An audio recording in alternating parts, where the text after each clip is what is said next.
Assalamualaikum warahmatullahi ta'ala wabarakatuh. Ya, selamat pagi, salam sehat semuanya untuk guys-guys dimanapun berada.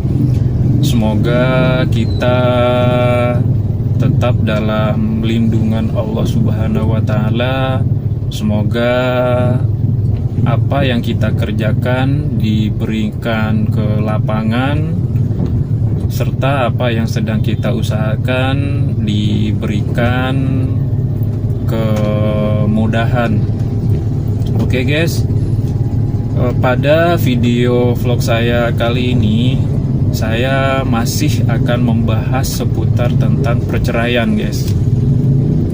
Dimana video vlog saya sebelumnya itu ada pro dan kontra guys. Video vlog saya tentang bagaimana caranya mengajukan gugatan cerai di pengadilan. Nah, itu ada pro dan kontra guys. Nah, pada video vlog saya kali ini masih seputaran perceraian. Itu akan saya beri judul Suami menggugat cerai, istri wajib melawan. Jadi diingat-ingat ya guys ya. Suami menggugat cerai, istri wajib melawan. Jadi kita definisikan dulu guys arti melawan itu. Jadi dalam gugatan perceraian, ketika suami menggugat cerai, otomatis di dalam gugatannya itu harus ada alasan-alasan yang dibenarkan mengajukan gugatan perceraian. Kenapa saya bilang bahwa ketika suami mengajukan gugatan cerai, istri wajib melawan? Karena pada dasarnya suami mengajukan perceraian itu menuntut hak keadilannya. Begitupun dengan istri, karena istri pun itu berhak untuk mendapatkan keadilannya. Sehingga keadilan yang dimaksud itu nantinya akan diputuskan oleh hakim yang memeriksa perkaranya. Karena menurut saya guys, ketika suami itu menggugat cerai, ada hak-hak istri yang wajib dipenuhi dalam gugatan cerai tersebut. Ya, ini khususnya untuk orang-orang yang beragama Islam guys. Jadi apa saja hak-hak yang harus dipenuhi oleh suami ketika dia mengajukan gugatan cerai? Berdasarkan kompilasi hukum Islam pasal 152, itu suami ketika menggugat cerai istrinya wajib memberikan nafkah iddah yang pertama guys. Nah, jadi apa itu hak nafkah iddah guys? Hak nafkah iddah adalah masa jeda dari mulai diputusnya persidangan atau mulai diputusnya ikrar talaknya oleh si suami kepada si istri sampai dengan 3 bulan 10 hari kemudian. Bagaimana cara menghitung nafkah iddah? Itu nanti saya akan jelaskan pada video selanjutnya guys. Hak istri yang wajib dipenuhi oleh suami itu salah satunya adalah berkenaan dengan nafkah iddah apabila suami mengajukan gugatan perceraian. Nafkah yang kedua, hak istri yang kedua apa? Berdasarkan pasal 158 kompilasi hukum Islam dijelaskan bahwa ketika suami mengajukan gugatan perceraian, maka mantan istri mendapatkan nafkah mut'ah. Nafkah mut'ah sendiri nafkah penghibur guys. Jadi selama si suami ataupun si istri berumah tangga, si istri telah menemani si suami ini itu selama menjalani rumah tangga atau bahkan sampai memberikan keturunan kepada si suami. Nah, makanya disitulah gunanya nafkah mut'ah tersebut. Jadi sudah ada 2 hak ya guys ya yang bisa didapat oleh si istri ketika suami menggugat cerai. Yang ketiga, apabila dalam masa perceraian tersebut sebelumnya pisah rumah terlebih dahulu, sehingga suami tidak memberikan nafkah lahir kepada istri selama beberapa bulan umpamanya sebelum gugatan dimasukkan ke pengadilan, maka istri berhak menuntut haknya yang ketiga, yaitu terhadap nafkah madliyah atau yang biasa disebut nafkah terhutang. Ada 3 hal tadi yang saya sebutkan guys, yaitu yang pertama berkenaan dengan nafkah iddah. Terus yang kedua itu berkenaan dengan nafkah mut'ah. Yang ketiga itu berkenaan dengan nafkah madliyah. Nah, caranya bagaimana? Ini pertanyaan yang sering terjadi. Apabila ada suami yang menggugat cerai istrinya dan istrinya kebingungan, bagaimana saya caranya mendapatkan hak-hak saya tersebut? Tentunya dalam hal ini seorang istri yang digugat cerai oleh suaminya, dia juga mampu membuktikan atau mampu mendalilkan setiap apa yang sebenarnya terjadi dalam rumah tangganya, sekaligus juga menggugat balik terhadap hak-haknya tersebut. Biasa di dunia hukum itu dijelaskan, ada suami menggugat cerai, maka terhadap istri yang digugat cerai itu diperkenankan untuk menggugat balik atau biasa disebut gugatan rekonvensi. Seperti itu guys.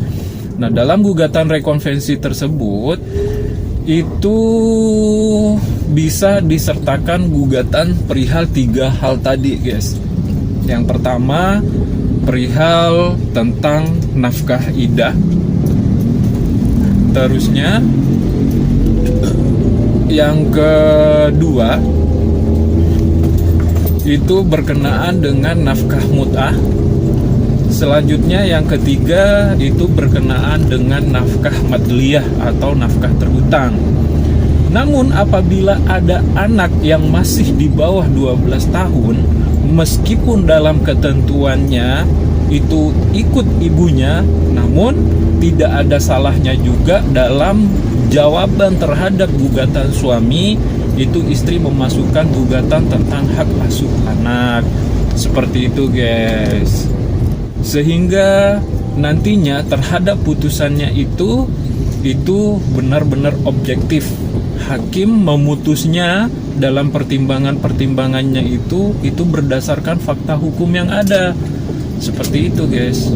Jadi dalam gugatan perceraian itu dibagi 2 guys. Itu yang pertama itu biasa disebut dalam dunia hukum itu terkait dengan positanya. Itu adalah alasan-alasan kenapa dia menggugat perceraian. Seperti itu. Yang kedua terkait dengan petitum. Petitum yang dimaksud adalah permintaan-permintaan dalam gugatan itu. Apabila si suami menggugat cerai, lantas si istri menjawab gugatan tersebut, berarti di sini ada 2 objek yang mesti dan wajib untuk dipelajari oleh hakim. Sehingga dalam putusannya nanti itu menjadikan hakim dalam memutus perkaranya itu akan berpedoman kepada 2 hal, tidak hanya kepada gugatan si suami saja. Karena sebelum masuk ke putusan itu ada pertimbangan-pertimbangan hakim, sehingga nantinya dalam putusannya itu tidak jauh daripada pertimbangan hakim itu sendiri guys. Pada prinsipnya guys ya, untuk 3 hal yang saya bilang tadi, pada prinsipnya yang saya baca dan terus saya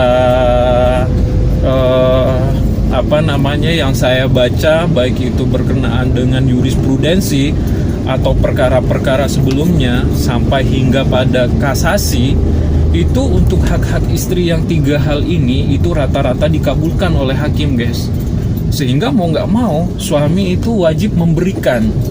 Dalam keperdataan kita atau dunia hukum kita Itu dikenal dengan istilah equality before the law, atau kesetaraan manusia di hadapan hukum.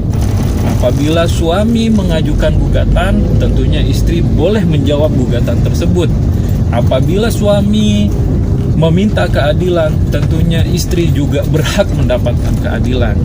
Cuman mekanisme-mekanismenya dalam menjawab gugatan itu ada rumusnya tersendiri.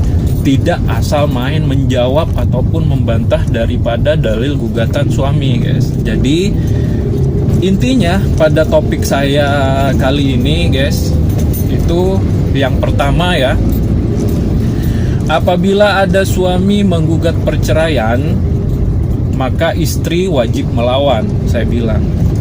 Pertanyaannya, apabila istri tidak hadir dalam persidangan bagaimana? Sah-sah saja. Nanti putusannya itu akan diputus sepihak. Apakah tetap dalam persidangan itu akan dikabulkan nanti? Belum tentu juga. Tergantung daripada dalil-dalil gugatan suami dan bukti-bukti serta saksi-saksi yang dihadirkan. Simpelnya adalah, bagaimana mungkin hakim mengabulkan gugatan perceraian suami apabila dalam dalil gugatannya, alasan-alasan gugatannya tidak saling bersesuaian dengan bukti dan saksi-saksinya. Istri tidak hadir itu tetap bisa diputus. Apakah dikabulkan atau tidaknya tergantung dengan dalil ataupun bukti dan saksi-saksi daripada gugatan suami itu sendiri. Rata-rata pemahaman orang ketika bercerai itu sudah selesai semuanya. Itu tidak juga. Makanya saya bilang, kenapa ketika ada perceraian, kedua belah pihak ini harus sama-sama hadir di pengadilan. Tidak hanya mengandalkan bahwa cukup sudah cerai saja, itu sudah selesai. Tidak juga. Nantinya setelah perceraian itu selesai, itu juga akan mendapatkan dua berkas, guys. Itu jangan salah. Yang pertama itu adalah berkas akta cerai, seperti itu. Selanjutnya yang kedua itu berkas tentang salinan putusan. Salinan putusan ini itu adalah berupa dalil-dalil gugatan. Apabila dia suami yang menggugat, maka di situ ada dalil suaminya. Selanjutnya kalau istrinya hadir dalam persidangan, maka di situ juga ada dalil istri dalam persidangan. Bahkan sampai dengan bunyi bukti-buktinya pun dan saksi-saksinya itu ada dalam salinan putusan tersebut. Nah, salinan putusan inilah yang nantinya juga berguna ketika ada sengketa harta bersama. Jadi jangan dianggap sepele, guys. Jadi video saya yang sebelumnya dengan video saya yang sekarang itu ada keterkaitan. Jika sebelumnya dalam video saya itu menjelaskan bagaimana caranya orang-orang ketika dia mau mengajukan gugatan perceraian di pengadilan. Video sebelumnya itu lengkap. Saya cantumkan bagaimana caranya kita mengajukan gugatan perceraian. Nah, pada video ini itu menjelaskan ada gugatan khususnya dari suami ke istri. Saya bilang istri wajib melawan. Melawan di sini bukan dalam artian ya cekcok atau langsung berantem, tidak. Tapi melawan di sini itu dalam artian si istri itu menjawab semua dalil-dalil gugatan daripada suami. Karena mungkin ada dalam gugatan itu yang tidak sesuai dengan faktanya, sehingga istri itu bisa membantah gugatan tersebut. Atau si suami dalam dalilnya itu ternyata mencantumkan dalil atau alasan yang mengada-ngada atau bohong, sehingga istri dalam jawabannya itu dapat menolak isi daripada dalil gugatan cerai si suami. Seperti itu, guys. Apabila ada gugatan dari suami, maka istri wajib hadir. Kenapa? Karena istri biar tahu juga apa sih yang menjadi dasar gugatannya? Benar tidak sih gugatannya ini dengan alasan-alasan yang dibenarkan oleh hukum? Seperti itu. Atau memang si suami ternyata yang salah, namun dia yang menggugat duluan. Disinilah letak posisi istri yang harus meminta hak-haknya sebelum diceraikan oleh suami. Seperti itu guys. Oke guys, saya cukupkan video saya kali ini. Jangan lupa untuk guys-guys semuanya untuk selalu subscribe, like, dan share video-video dari channel saya ini agar channel ini berkembang guys. Selanjutnya, salam keadilan. Kita percaya bahwa keadilan selalu bersanding dengan kebenaran dimanapun berada. Wassalamualaikum warahmatullahi ta'ala wabarakatuh. Selamat pagi, selamat beraktivitas guys.